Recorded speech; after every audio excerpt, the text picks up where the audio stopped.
Hello friends, welcome to another video of stock market. Friends, Studds Accessories Limited guys एक upcoming IPO आज के दिन open होना, जानेंगे complete analysis, business model, financial condition, performance, GMP कितना चल रहा है, लिस्टिंग कितना मिला, परफॉर्मेंस कैसा रहा, अप्लाई करें या फिर नहीं, फाइनल डिसीजन क्या लेना चाहिए, इन सभी पॉइंट्स को डिस्कस करेंगे। और गाइस ये कोई रिकमेंडेशन वीडियो नहीं है, इसलिए जो भी फाइनल डिसीजन लीजिएगा अपने रिस्क पर लीजिए। चलिए फ्रेंड्स, वीडियो स्टार्ट करते हैं। आईपीओ 30 अक्टूबर है आज के दिन, 3 नवंबर क्लोज किया जाएगा। आईपीओ 3 डे आईपीओ है। ₹5 का face value, 557 to 585 rupees per share की प्राइस बैंड, 25 शेयर्स की लॉट साइज। ओएफएस आईपीओ मतलब फुल्ली ऑफर फॉर सेल है। जितना फंड रीच किया जा रहा 455.5 करोड़ का, ये एक भी रुपया जो है कंपनी के पास नहीं जाएगा, बल्कि इन्वेस्टर्स, प्रोमोटर, शेयर होल्डर्स के पास जाएंगे। 77.86 लाख शेयर्स का इशू किया गया है। Book built IPO BSE NSE दोनों एक्सचेंज में लिस्टेड किया जाएगा। अलॉटमेंट डेट है 4 नवंबर का। 6 नवंबर रिफंड रिलीज किया जाएगा, शेयर्स डिमैट अकाउंट में क्रेडिट होगा। 7 नवंबर का लिस्टिंग डेट रखा गया है। रिटेल मिनिमम 1 लॉट अप्लाई कर सकते हैं, 25 शेयर्स मिलेंगे, 14.6 थाउजेंड पे करना पड़ेगा।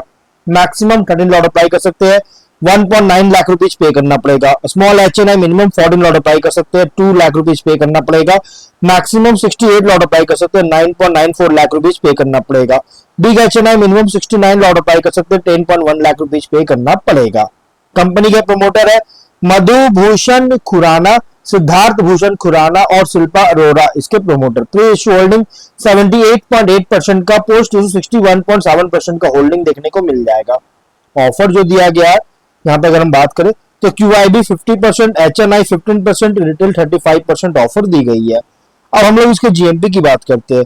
कंपनी का जो जीएमपी ट्रेड कर रहा है अगर देखा जाए तो 53 रुपीज का, बहुत बुरी तरह से गिरावट आया, क्योंकि जब जीएमपी ओपन हुआ था उसमें प्राइस बैंड फिक्स नहीं हुआ था, तो उसमें जीएमपी 85 रुपीज का, जिस दिन प्राइस बैंड फिक्स हुआ जीएमपी पूरी तरह से गिरावट आया और अभी 53 का देखने को मिल रहा है। 9% का लिस्टिंग एक्सपेक्ट कर सकते हैं। 638 रुपीज का एस्टिमेटेड लिस्टिंग प्राइस, 1325 रुपीज का एस्टिमेटेड प्रॉफिट मिल सकता है। बिजनेस की बात करेंगे तो 1975 में इनकॉर्पोरेट किया गया था, जो कि 2 व्हीलर हेलमेट्स का, मोटरसाइकिल एक्सेसरीज का, जो कि फरीदाबाद में इसका मतलब की कंपनी है, फरीदाबाद हरियाणा में बेस्ड है, इसका मैन्युफैक्चरिंग करता है। गाइस इस कंपनी का प्रोडक्ट मतलब स्टड्स का, आपने अगर आपके पास बाइक्स वगैरह होगा, बाइक स्कूटी वगैरह कुछ भी होगा, 2 व्हीलर कोई भी अगर व्हीकल होगा ना आपके पास, तो आपके पास उसका प्रोडक्ट होगा। जैसे हेलमेट गाइस जो कि वन ऑफ द लार्जेस्ट मतलब की 2 व्हीलर हेलमेट प्लेयर है इंडिया में, अगर हम ग्लोबल प्ले के साथ जो है यहाँ पे देखा जाए तो, क्योंकि इसका मतलब प्रोडक्ट जो है ना ऑल ओवर इंडिया में फैला हुआ है। और कंपनी जो है इसके अलावा मोटरसाइकिल के एक्सेसरीज भी, जैसे ग्लव्स हो गया, जैकेट वगैरह, शूज वगैरह कंपनी जो है प्रोवाइड करता है। कंपनी डिजाइन, मैन्युफैक्चर, मार्केट और सेल करता है हेलमेट्स का, स्टड्स और एसएम के। 2 ब्रांड है इसका, स्टड और एसएम के, इन दोनों ब्रांड के अंदर हेलमेट का सेल करता है। और अदर एक्सेसरीज का जो कि स्टड ब्रांड के अंदर सेल करता है, मतलब अदर एक्सेसरीज जो है ना ये सिर्फ और सिर्फ स्टड्स के अंदर सेल करती है।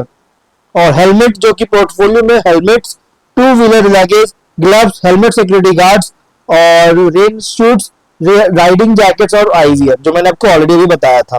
मार्केट प्रेजेंस की बात करें तो कंपनी प्रोडक्ट्स को पूरे इंडिया में डिस्ट्रीब्यूट करता है और लगभग 70 कंट्रीज में एक्सपोर्ट कर रही है, जिसमें इंक्लूड है अमेरिकाज, एशिया, जिसमें एक्सक्लूड है इंडिया, यूरोप और अदर रीजन्स। और एडिशनली कंपनी जो है हेलमेट्स का भी मैन्युफैक्चर करता है स्क्वायर्ड एलएलसी के लिए, जो कि सेल किया जाता है डेटोना ब्रांड के अंडर यूएस में। और ओनील जो कि सप्लाई किया जाता है यूरोप, यूएस और ऑस्ट्रेलिया में जो मार्केट्स है इनको सप्लाई किया जाता है। मैन्युफैक्चरिंग फैसिलिटी जो है अगर देखा जाए तो 4 मैन्युफैक्चरिंग फैसिलिटी है और ये सभी जो है फरीदाबाद में इसका फैसिलिटी है। मैन्युफैक्चरिंग फैसिलिटी 2, 3, 4 ये सिचुएटेड है कंपनी का खुद का लैंड पर। और मैन्युफैक्चरिंग फैसिलिटी 1 जो है जो कि पार्शियली ओन्ड है, मतलब कि कुछ ओन किया और कुछ लीज पर लिया गया है। और की फिगर्स में अगर बात करें 31 अगस्त का डेटा की मैं बात करूंगा, जो कि 19,258 SKUs जो सो प्रोडक्ट कैटेगरीज में कंपनी का था और 240 डिफरेंट डिजाइन के आसपास ऑफर कर रही थी प्रोडक्ट कैटेगरीज में, जिसमें इंक्लूड 80 डिजाइन एसकेएम एसएम के ब्रांड्स के अंदर और 160 से भी ज्यादा डिजाइन स्टड्स ब्रांड के अंदर प्रोवाइड करता है। और 7.4 मिलियन हेलमेट्स को सेल किया 25 फाइनेंशियल में, और इसका एक खुद का R&D टीम है जिसमें 75 मेंबर्स है। तो मैंने आपको ऑलरेडी बताया कि one of the largest 2 wheeler helmets player है, जो कि इंडिया में और ग्लोबल मार्केट में और कंपनी जो है वर्चुअल मोनोपोली है, जो कि रिनोन्ड ब्रांड है स्टड और एसएम के, मतलब कि इसका एक रिनोन्ड ब्रांड है और वर्चुअल मोनोपोली। वैसे अगर देखा जाए तो मार्केट में है, इसके कॉम्पिटिटर है, और लेकिन गाइस स्टॉक एक्सचेंज में कोई कॉम्पिटिटर नहीं है गाइस, कोई भी कॉम्पिटिटर नहीं है। मतलब कि इन्वेस्टर्स में मतलब कि एक तरह समझिए कि वर्चुअल मोनोपोली कंपनी काम करेगा इन लिस्टिंग होने के बाद। वैसे अगर देखा तो एक्सेसरीज सेक्टर में बहुत सारी कंपनीज है, जैसे भी लेंस कार्ड भी लिस्टिंग होने जा रही है, मतलब कि ओपन हो रहा है, कल के दिन ओपन होगा, वो लिस्टिंग होगा, क्योंकि एक्सेसरीज का बिजनेस तो करता है, बट ये जो है ना, ये हेलमेट का बिजनेस करता है। मैं सेपरेट जो बात कर रहा हूँ एंटिटी जो कि कंपनी मैन्युफैक्चर करता है, उसके बाद बात करूँ तो कोई इसका कॉम्पिटिटर नहीं है। फाइनेंशियल की बात करेंगे तो 25 के जून मंथ में एसेट्स 586 करोड़ का, नेटवर्थ 470 करोड़ का, डेट रिजर्व से 450 करोड़ का, डेट है 2.9 करोड़ का। Company pure debt free company है, डेट बिल्कुल भी नहीं है। और रेवेन्यू प्रॉफिट की बात करें, 23 में 506.5 करोड़ का रेवेन्यू, 33 करोड़ का प्रॉफिट, 24 में 536 करोड़ का रेवेन्यू, 57 करोड़ का प्रॉफिट, 25 में 596 करोड़ का रेवेन्यू, 70 करोड़ का 69.6 करोड़ का प्रॉफिट है। फाइनेंशियल अगर देखा जाए तो टॉप लाइन में बॉटम लाइन कंसिस्टेंटली ग्रोथ देखने को मिला है। रेवेन्यू 11% इंक्रीज किया, लेकिन प्रॉफिट जो 22% का इंक्रीज करता हुआ देखने को मिल रहा है। जून क्वार्टर का डेटा आ चुका है, 152 करोड़ का रेवेन्यू, 20 करोड़ का प्रॉफिट है। बहुत ही शानदार रिजल्ट भी देखने को मिल रहा है। अब अगर हम बात करें इस कंपनी का आरओई देखा जाए तो 16.6%, आरओसी 20.2%, डेट इक्विटी 0.07 टाइम का, आरओएनडब्ल्यू 15.5%, पीएटी और एबिटा मार्जिन 12 और 18% का, पीबी और पी रेशियो 5 और 33 टाइम्स का, मार्केट कैप होगा 2302 करोड़ का। अब इसके हम लोग शॉर्ट की बात करते हैं। स्ट्रेंथ में अगर देखा तो इंडिया की लार्जेस्ट मैन्युफैक्चरर हेलमेट्स और टू व्हीलर एक्सेसरीज का, स्ट्रॉन्ग ब्रांड रिकॉग्निशन है, डाइवर्स प्रोडक्ट पोर्टफोलियो जो कि इकोनॉमी से लेकर प्रीमियम, इन दोनों इकोनॉमी से लेकर प्रीमियम, इन दोनों सभी तरह के हेलमेट्स को कंपनी प्रोवाइड करता है, ऐसे उनके ब्रांड भी इंक्लूड है। स्ट्रॉन्ग डोमेस्टिक नेटवर्क है, एक्सपोर्ट प्रेजेंस है 40 कंट्रीज के आसपास, मतलब 70 कंट्रीज का एक्सपोर्ट प्रेजेंस है, और कंसिस्टेंट रेवेन्यू ग्रोथ है, और safety awareness, two wheeler ownership का जिस तरह से राइज हो रहा है, इंक्रीज हो रहा है, तो कंसिस्टेंट रेवेन्यू ग्रोथ देखने को मिल रहा है। और खासकर देखा जीएसटी जो रिफॉर्म किया गया, इसकी वजह से जो टू व्हीलर का जो सेगमेंट है, इसका प्राइस जो है टू व्हीलर बाइक वगैरह का, बाइक स्कूटी का प्राइस बहुत ज्यादा डाउन हुआ, जिसके कारण इसका डिमांड बहुत ज्यादा इंक्रीज करेगा, सेल्स बहुत ज्यादा इंक्रीज होने के चांसेस, ये मैं बोल नहीं रहा कि होगा, बल्कि मैं बता रहा हूँ कि होने के चांसेस है, जिसका एडवांटेज इस कंपनी को मिल सकता है। क्योंकि बहुत सारे जो टू व्हीलर मैन्युफैक्चरर है ना, वो भी स्टड्स के साथ जो टाई अप वगैरह भी किए हैं, जैसे वो भी अपने शोरूम में जो है सेल करते हैं, हेलमेट जो सेल करते हैं, स्टड्स का मैक्सिमम स्टड का ही सेल करते हैं। 80% जो हेलमेट होता है शोरूम में, टू व्हीलर शोरूम में स्टड्स का ही हेलमेट सेल होता है।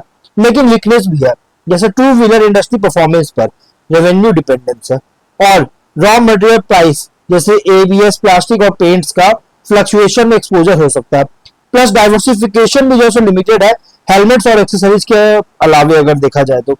अपॉर्चुनिटीज की बात करेंगे तो गवर्नमेंट सेफ्टी नॉर्म्स और हेलमेट मैंडेट्स जो है, इसके कारण डिमांड बूस्ट कर रही है, और प्रीमियमाइजेशन जो है इंक्रीज हो रहा है हेलमेट सेगमेंट में, और एक्सपोर्ट ग्रोथ हो रहा है।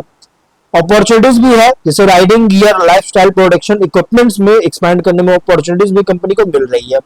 लेकिन थ्रेट भी है, intense competition, organised unorganised players है। भले लिस्टेड स्टॉक एक्सचेंज में ऐसा कोई लिस्टेड कंपनी नहीं है, लेकिन गाइस मार्केट में देखा, जैसे मैंने आपको स्टार्टिंग में बताया था कि मार्केट में बहुत सारे कंपनी इसकी कॉम्पिटिटर है। इकोनॉमिक स्लो डाउन के कारण जो है सो कंज्यूमर डिस्क्रिशनरी और स्पेंडिंग को अफेक्ट कर सकता है।